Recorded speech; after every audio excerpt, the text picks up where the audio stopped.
live in 3, 2, 1, 0. We are live in the Q Dome, we call it now. I don't even call it, you don't even have to say the last name, Quist, because you're becoming so well known and infamous and famous on the web. It's We are here with Dr. Ben Quist, and the doctor, again, is in physical therapy. It is not in dietetics and nutrition. However, he has a mad passion for it and is here to share all kinds of good things for you. So, Dr. Ben, how are you today? I'm good. How are you doing? I am awesome. As you've seen, this is like the kickoff to the weekend. It's fantastic. It's like, what? I don't need donuts. I got Dr. Ben. That's all I need. That's great. What do you want to talk about today, Doc? You know, I didn't really have anything specific set out for today. I know Okay. my weekly topic for my audience was sarcopenia. I see you have that on your thing there. Yes. But we've obviously discussed that already here on Yep. your show. Yep. I finally completed the video though. So if anybody is looking for the exercises that I typically use with individuals over the age of 60 that are starting to suffer some age-related muscle loss, I have those 6 exercises really detailed out in our newest YouTube episode. Your YouTube is great. Yeah, you show the functionality. You show it in a way that it's not this long, drawn-out thing, and yet it's fun too. So, well done on those. I have a question for you on exercise. I don't know if this is true or not. I just was thinking about this because this morning someone said, "Oh, it's getting lighter later. The season is starting to change." You know, we are here in the Midwest. We have such a short season of really nice weather, depending on what you like, but summer-like weather, warmer weather, and with it are longer days with the sunlight. Doctor, are there exercises or any I don't know, supplements or whatever, any recommendations you have for somebody that people are already starting to fear the oncoming darker days, seasonal, you hear about comfort food. Are there any comfort exercises or training that people should do as the season changes? Well, I think just exercise in general helps with some of that, that seasonal affect disorder that we all kind of experience here in Wisconsin, right, as the shorter and shorter. But yeah, I mean, that's one of the things I love about exercise, is that it is a free drug. It really does improve your mood. It relaxes you. Anybody who's had kind of that post-exercise high knows what I'm talking about. It clears your thinking. But it's just a wonderful thing. And that's why I try to get everybody I know involved in doing exercise on a very regular basis. To that point, I have a friend who is, he's retired, he and his wife, but they're slightly overweight, and they know it. And he's had joint issues, back issues, knee issues. And he is starting to, little by little, exercise more, walking. They'll walk a little further, they'll walk a little further. But then as I was talking with him yesterday, and I said, did you walk this week? He goes, well, I walked Sunday, and then I had some therapy on Monday, and then that therapy made me so sore that I didn't want to walk anymore. So I haven't walked the rest of the week. And he's a bright guy. And I said to him, there are many days when my knee I don't feel like moving. And I just say, I should just rest it. I'm not talking about overdoing it. Some days you just wake up sore or achy. And I said, the best thing you can do is just start moving, because there's so many times it's almost like a miracle. I almost don't come to the gym and then I'll say, well, I'll do what I can, and then I can do mods for the rest. But that's a real thing, isn't it, Ben? Once you start moving, your joint gets loosened up. Well, yes. Yes, totally. So what you're talking about is, whenever you start movement, and it is also shocking to me too. Anybody 50, you wake up, you're stiff, you got this hurts, that hurts, but it's amazing how quickly, if you do a few things to kind of get the body moving, how quickly you can eliminate or minimize that pain. It's shocking to me. And if you have the right guidance on what things to do, and that's something I work with a lot of my patients and clients on, is like, okay, here's what your morning wake up routine is going to look for that back pain or for that knee pain. Here's how we're going to have you spend 5 or 10 minutes doing some different things that are, exercise related because mobilization and soft tissue work and all that kind of stuff kind of falls into that realm now. So yeah, 100%. You always feel better with movement. That's how the joints are lubricated, so, the worst thing you can do is sit there. I know it's changed so much. When I was a kid, I had to have surgery on both my hips, and they put pins in my hips to stabilize the joints. And then 2 years later, they took them out. After you grow, after Sure. it gets a little more stable. But the first time I was in the hospital, like 17 days or something like that, and they say, don't move. It's completely changed. When did that start to turn over compared to? I mean, was that like a watershed? People said, "Oh, we're not doing this." Was it gradual? How did that happen? I'm not sure, but it certainly has. Over the last 20 years or so, it's really, and it's just because of basic things like this. So, like, if you are immobile, whether you're just sitting on your butt on the couch all day, or sitting in a chair at work all day, or you have a situation where you have to, you're hospitalized, it is incredible how quickly the body loses muscle tissue, and that is only accelerated the older you get.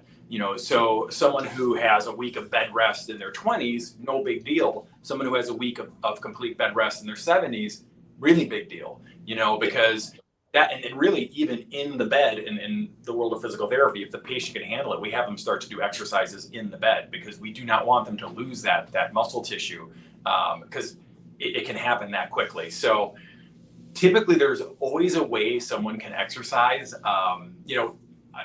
Water is a great example. Like if someone, like your friend who's a little sore, like does he have access to a pool? Could he walk in water? Could he, there's always something you can do if you're willing. And in my mind, exercise is the most potent thing a human being can do to extend their lifespan and increase the quality of that lifespan.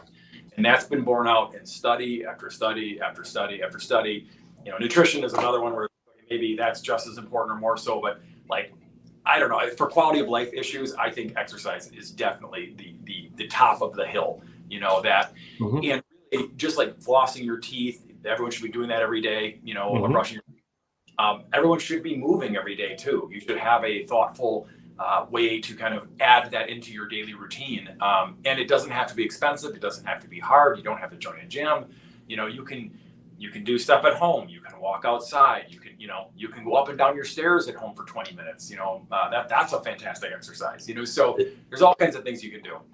It's counterintuitive the way that I was growing up. Walking wasn't exercise. Walking was just something you did if you couldn't run or something.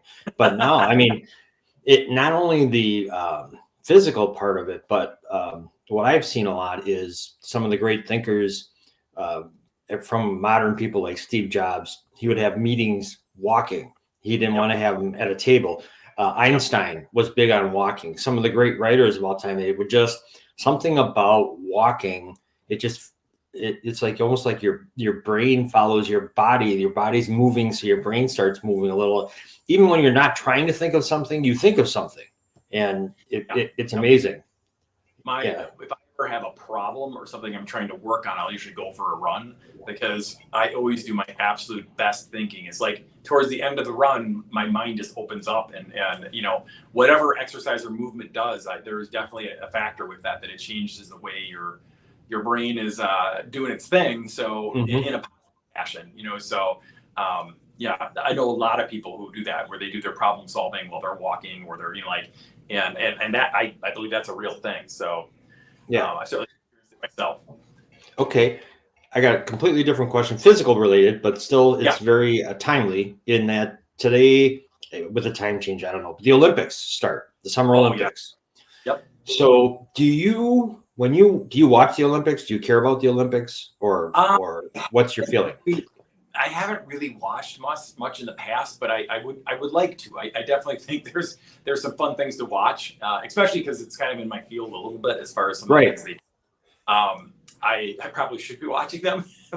well, that was kind of where my question was going is, are there events like everybody, they have trainers, so many of them have trainers and some physical therapists right there. A lot of them have multiples.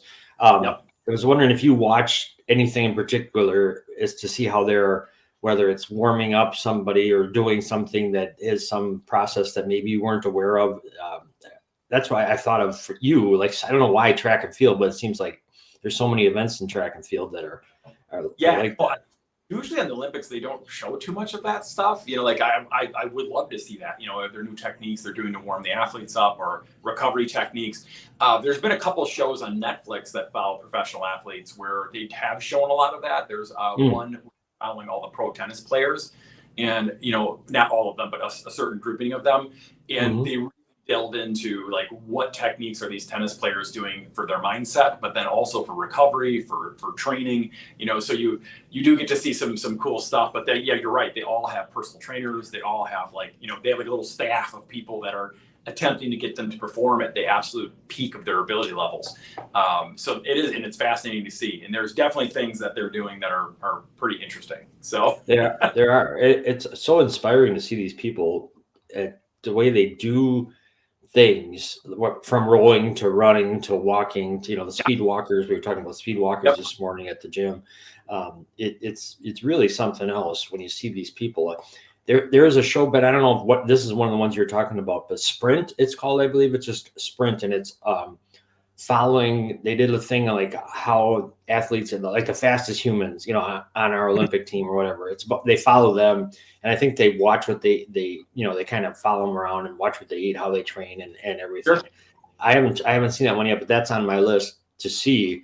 And that's the kind of thing then you start to see the Olympics, and of course then you devour everything about it that's going on with it. Totally.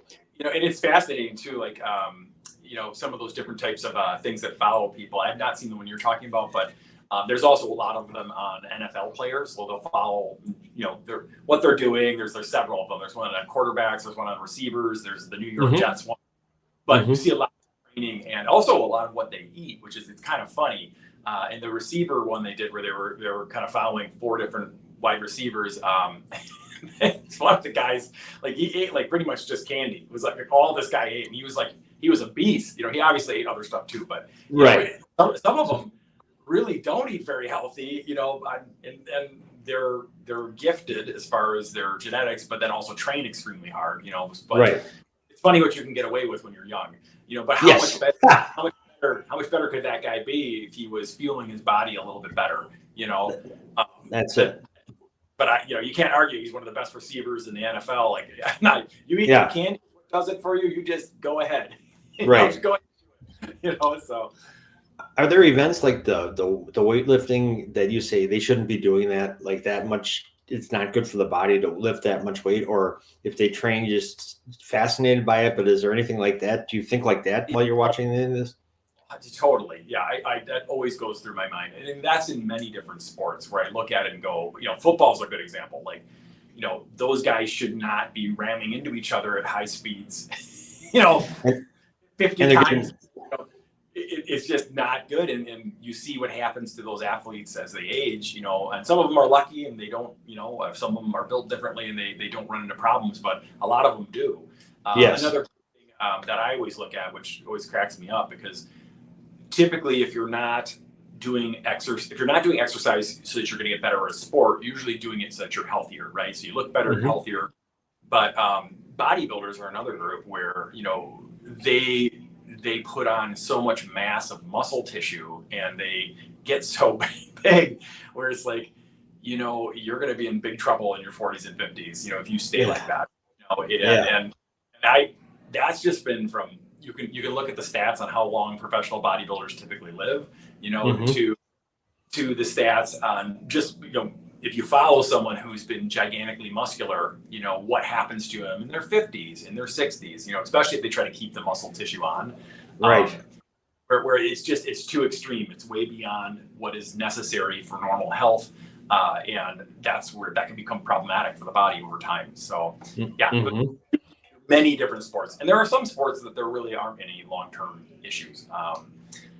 Even like endurance runners, like ones that do those extremely long distances. You have to remember, exercise is one of the most powerful things for the human body. So if you overdo it like that, you have a price to pay. So they have a lot more oxidative stress that's put on their body, and actually when you look at the heart disease research, long distance runners don't do too good in that category, which is kind of funny because you think of running for your heart. I'm gonna get my heart all, when you talk to cardiologists about that, and they'll tell you a different story that, doing the right amount of exercise for your body is good. But then if you push it way beyond into like where I'm running for 3 hours, like, in a day, that's not going to be too helpful for your body. You might run into a problem, especially if you keep doing it a decade of your life moving forward. There's going to be an issue. Yes. So, you bring up a good. First of all, you're going to laugh at this. I'm starting to talk like you now because I'll say to people, that's not really that healthy, or that's in there. They go, oh, come on. I say, no. And then it comes in, and I say, well, there's this guy I know who's got me, and they're like, oh, we got to live a little. You got to have a little fun. I go, yeah. But I know there's the thing, and so, someone I was with the other night said, sardines. Oh. And I said, I said, that's what I said to Dr. Ben. He said, you wimp. That's what he called me, a wimp, because I couldn't stand the taste of it. So that's pretty funny. But what I wanted, is the thing that I think the problem is with everything, whether it's eating, exercising, distance running, the word moderation is so boring. I mean, you think of, I want to moderate this. All of a sudden you go, oh, this is going to be dull. But moderation really is the key to everything, isn't it? I mean, you can't overdo exercise. You can't overdo. I mean, if you eat too many bananas, it's not good for you either, right? I mean, everything is dose dependent, right? So and unfortunately, it makes it. We can kind of give people an idea of like, hey, here are some parameters to stay within, is a healthy dose of exercise, but. It is dose dependent, So, and I don't even think of it like moderation. It's like, what is the right amount of stimulus, or what is the right amount of berries to be eating in a day or week? There's kind of a zone, and even though it's different for every person, there's some good starting points that people can compare. Because I'm not a huge fan of moderation in certain things that are bad for you, because do you want just moderate cancer when you get older? Do you want just moderate heart disease? So there's certain things where if you want to extend your lifespan or beat some of these disease processes that haunt the human race, you have to kind of like, there are certain things you have to do that aren't moderate. Right.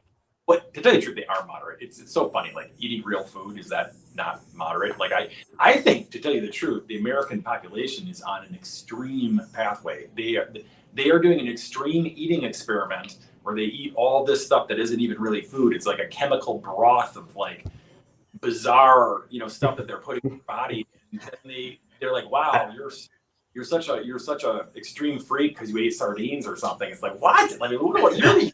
God, there's 15 chemicals in that food that you're eating, or food, put a parenthesis around it, food, that box, right.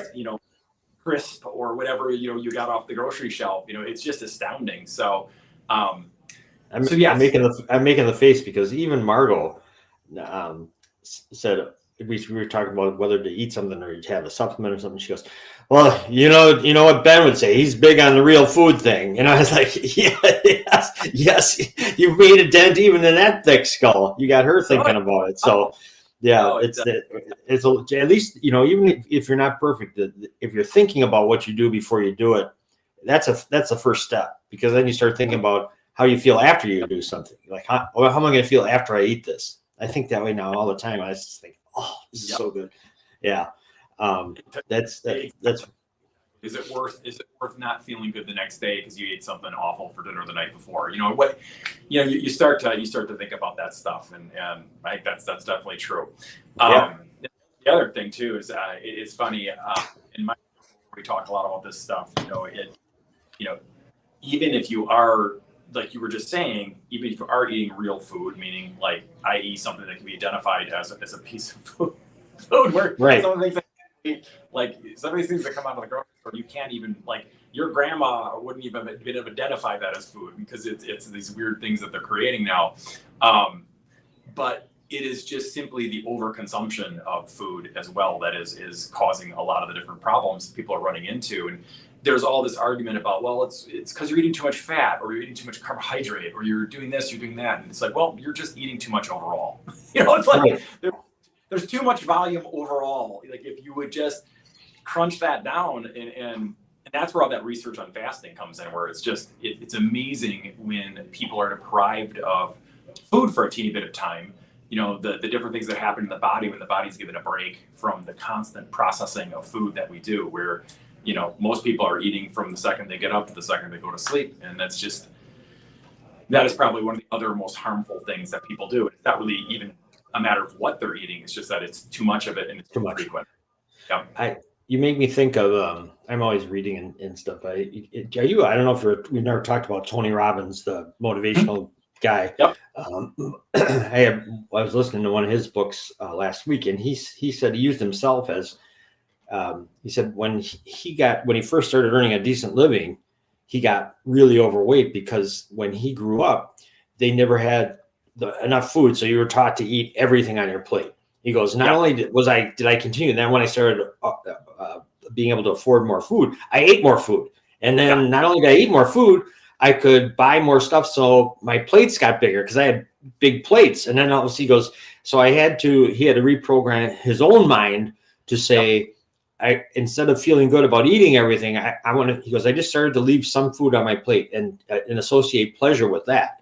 Like, ooh, you did a good job. And he goes, and it's amazing how that bit of psychological on yourself you can do. You don't need supplements or drugs to do that. You just need to think of your mind and how you think about things. And I've started to say, I'm feeling good about leaving something, not always being in the clean plate club. That's you read the one he's doing, it was on health and longevity. Is that the book you're reading? This I don't know. This is my first one of his. It's an old one. It's called the Unleash the Giant Within or something like that. It's an early one. He had a recent one that he wrote on longevity and all the newest techniques and different things, and he was talking about it. Interesting, he shared in that one that he basically was starting to have some mental problems, and what it ended up being from was mercury toxicity, because he was eating so much tuna. So he was eating tons of sushi and different things where he's getting that raw tuna, and it just started to accumulate in his body, and he was able to repair it, but he thought he was dying, or that he was he was going to lose his mental acuity, and he wouldn't be able to do his big seminars that he does with all that energy. And his staff was all crying because Tony was losing it, but it was just excessive food of the wrong kind, all that stuff is so interesting. And you think there's an example of someone who is made multi-millions by teaching people things. He's not done learning. He's open to. None of us are, and that's what's the coolest about all this stuff.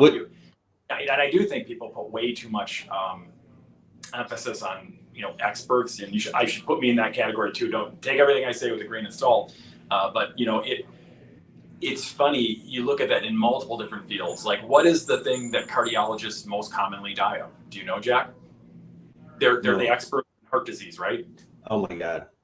They die of heart disease. That's the most common thing they die of. So it's like, you always think these people got it all figured out. And it's like, there's still a lot out there that's in question, but that's why it's so much fun reading about it and learning and trying to make connections and trying to figure out, what are what is the current information that we have? Where does that guide you to fall? And I certain thing on certain topics that we've kind of figured it out. Yep. I don't know. Very cool. I want to talk about a cool event coming up at your place, because I'm excited about it. I know a bunch of the guys who are going to be in it, and that's the Muscles for Mel's event on the 24th, I believe it is, of August. Yes, August 24th, we have a charity event going on at Forma Fitness, and the entire community is welcome. All your listeners are welcome. Everyone is welcome to come to that. And at the event, all the proceeds that we generate will 100% go to Mel's, which Mel's charity, all of the proceeds that they get, 100% goes to Ozaukee County, which is cool, to help a variety of different things that they do, but they're all locally based. Like they help the Special Olympics and all kinds of different things. So it's a really cool charity. So the event that we're hosting is at 9:30 on the 24th of next month. we were going to have 5 different group exercise classes that someone can, for a $20 donation fee, can come attend the class. And there are a variety of different classes. There's a senior strength class, a spinning class, a yoga class, a boot camp, hardcore workout class. So there's something for everybody. After the class, there's refreshments. We're going to feed everyone lunch, and they can watch a Special Olympics powerlifting event that's going to be right inside of our gym with the athletes. So that's what I'm most excited about. And even if someone doesn't want to take a group exercise class, just coming by to watch the athletes do their lifts, because they're new powerlifting. So they're going to be doing a deadlift and a bench press. But I'm we have 16 athletes that are going to be doing a demo for everybody, and their Special Olympic coaches will be there. And we're going to announce the athletes and what weight they're lifting. It's going to be a really fun event. So I just want to invite all of your listeners to please come and support that event. It's a wonderful charity. And this is the first time we're doing a Muscles for Mels in Ozaukee County. We want to make it an annual event. So everybody's invited. It's very cool. The couple of things that those guys, one of them in your posters, there's Ross and Andy, who are always in Mel stuff, but there's Quinn, a young man named Quinn Natal, and he and his mom were guests on our show, and it would be, even my heart, I almost brought a tear to my eye, because the mom, Tammy, who's a wonderful person, was talking about Quinn, how much of a difference this powerlifting has been in his life. I mean, talk about transformative power of exercise. That the people with special needs missed out on exercise for years because everybody just didn't know what to do. You know what to do with them. Get them active. They're people too. It's really something else. At the event, so Quinn's competing, or he's being part of the demo. Right. So yeah, that's great. That's great. And another thing about Special Olympics, who is a Special Olympics coach? AJ. AJ is a Special Olympics coach. Wow. Okay. He helps coach T-ball. Talk about somebody who's not going to be stopped. There's somebody right there who's not going to be stopped. That's AJ Bocchini.